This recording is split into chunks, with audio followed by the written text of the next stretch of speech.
Bonsoir à tous et bienvenue dans ce 13h. Au sommaire de l'actualité, le Festival des arts et cultures des ressortissants d'Adjatado célèbre ses traditions à Parakou avec des cérémonies interreligieuses et des festivités jusqu'au 21 décembre. Actualité internationale, des diplomates américains sont en Syrie pour une rencontre historique avec les nouvelles autorités dominées par des islamistes radicaux. Discussion prévue sur l'avenir du pays et le rôle des États-Unis. Sport, la phase finale de la course hippique 2024 s'est déroulée à Niki, consacrant Salifou Bafina Faouzan comme vainqueur. Un rendez-vous réussi pour valoriser la culture équestre Bariba. Des détails pour bientôt.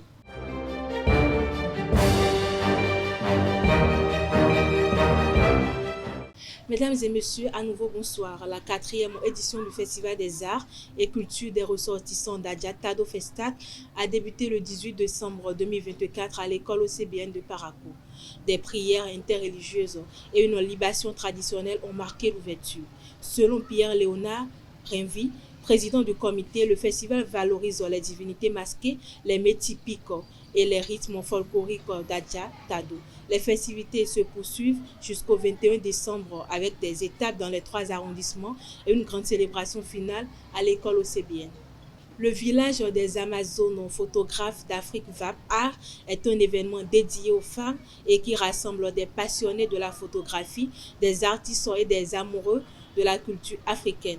Balogun Ose Assamansou, le promoteur de l'événement, partage sa vision de faire de ce projet un espace de promotion des femmes africaines à travers l'objectif de la photographie. Il est au micro de Mouidine Lawani et Elvi Kongbeton. Si je dois dire la jeunesse cachée derrière ce projet, à la base, j'ai remarqué que la femme est presque inexistante dans le domaine de la photographie, et dans le domaine de l'audiovisuel en général, et plus précisément la photographie, puisque c'est mon domaine d'intervention. Et c'est tout ça qui m'a permis de dire qu'est-ce qu'il faut faire pour relever ce défi, qu'est-ce qu'il faut faire pour créer un creuset déjà ici à Parakou. Et à la suite, le projet était gros, mais pour éviter les problèmes, nous avons démarré par un projet que nous avons appelé IFEPA, Initiation de la gente féminine à la photographie d'art, qui a sa 3e édition. Nous avons fait une tournée nationale dans les 12 départements. Et actuellement, nous pouvons taper la poitrine et le dire à haute voix que nous avons près de 200 filles ont déjà bénéficié de cette initiation dans le Bénin. Et c'est après ça que nous avons constaté maintenant et nous avons ressorti maintenant le projet du festival. Nous avons ressorti ça de notre tiroir, un projet qui existe déjà depuis 5 ans. Un enfant qui veut grandir, ça suit des étapes. Aujourd'hui, je ne pourrais pas dire que nous sommes encore à l'étape embryonnaire. Nous avons commencé par faire nos premiers pas. Et donc, pour les prochaines éditions, c'est vrai que c'est le lancement. Il y a plusieurs activités qui sont en cours.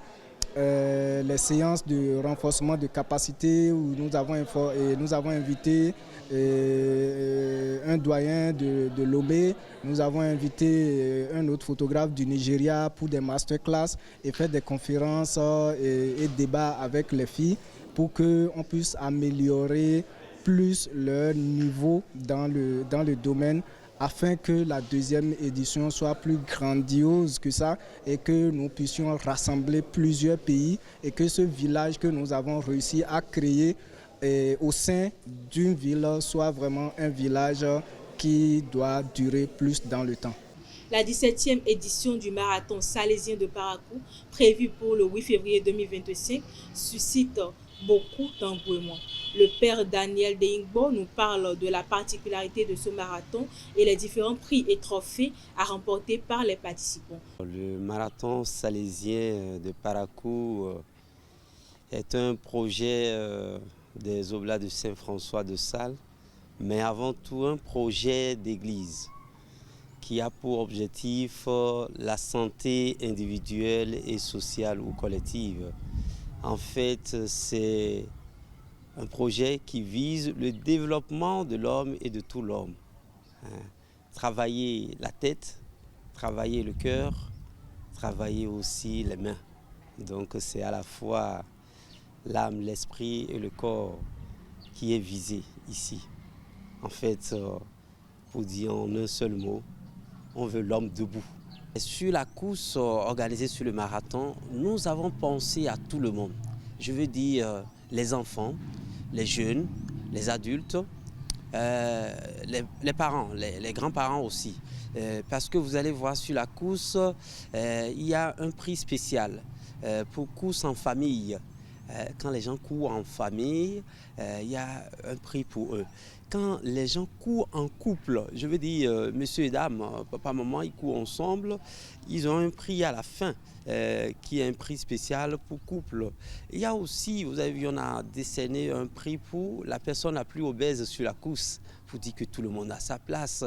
On a fait aussi un prix pour des gens qui se mettent ensemble. Par exemple, 20 femmes qui se mettent ensemble, il y a un prix spécial pour elles à la fin. Et des hommes et des femmes, un groupe de 20 personnes Miss, ils ont aussi un prix à la fin. C'est pas fini. Les personnes vivant avec handicap, c'est-à-dire quelqu'un qui est, on va dire, handicapé, non, qui n'a pas de pieds, qui n'a pas de bras, les sous et mieux, ils ont leur place sur la course. Tout le monde a sa place. Donc, ils viennent, tu es en tricycle, quoi, tu vas courir et tu as ta place et tu as un prix spécial. Et ce qui va vous surprendre, c'est le prix de la torture. La personne qui vient en dernière position sur les 42 km a un prix. C'est-à-dire nous donnons 6 heures de temps pour courir. Du début à la fin des 42 km. Et quand vous venez dans ces 6 heures de temps, le dernier qui vient à 6 heures de temps, il a un prix spécial appelé prix de la torture. Voilà, ouais, un certain nombre de choses comme ça ont été mises sur la course pour dire que tout le monde a sa place. Femmes, hommes, enfants, papa, maman, tout le monde. Et il n'y a pas en fait de distinction de religion, non, de race, non, d'ethnie, rien du tout. Et tout le monde. C'est pourquoi la course depuis 2016 est devenue internationale, c'est-à-dire que nous avons quasiment chaque année 20 nationalités, des gens venus d'ailleurs. De l'Occident, de l'Amérique, de l'Asie, et voilà, de la sous-région, et qui participent. Donc, voyez-vous, tout le monde a sa place. Les élèves de maternelle 1 et 2 de l'école maternelle publique Combay à Parakou ont célébré Noël avec enthousiasme le mercredi 18 décembre 2024. 100 enfants âgés de 3 à 5 ans ont reçu des cadeaux variés offerts par le Père Noël. Cette initiative organisée dans la cour de l'école a apporté joie et émerveillement aux parents. Arnaud Clé, dirigeant de l'école, a salué la réussite de cette fête qui a été un moment de partage renforçant les liens entre enseignants, élèves et familles. Actualité hors de nos frontières, des diplomates américains sont arrivés en Syrie pour rencontrer les nouvelles autorités syriennes dominées par des islamistes radicaux. Un contact sans précédent entre Washington et Damas en 13 ans de guerre civile, a indiqué vendredi 20 décembre le département d'État.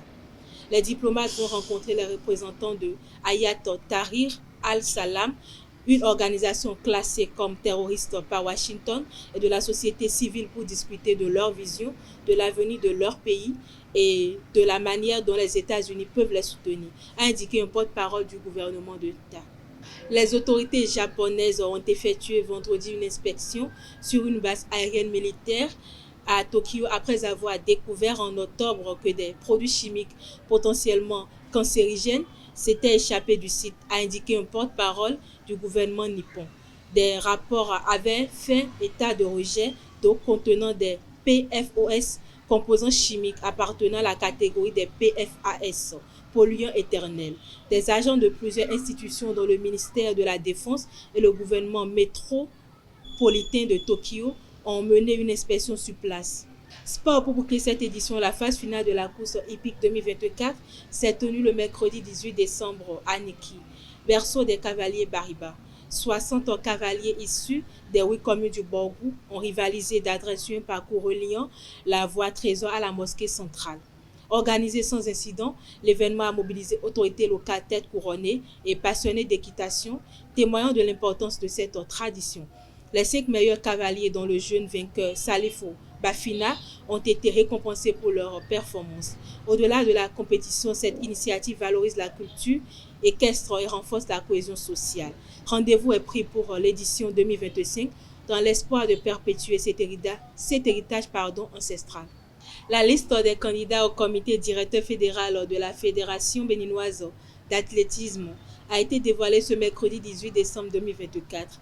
L'adjudant Viérin Tegon, président sortant, brigue un 3e mandat face à Alfredo Nyangeno, ancien président de la Ligue Atlantique Littorale déjà battue en 2020. L'Assemblée générale élective prévue à Dassa déterminera la nouvelle équipe dirigeante et examinera les rapports d'activité et financiers.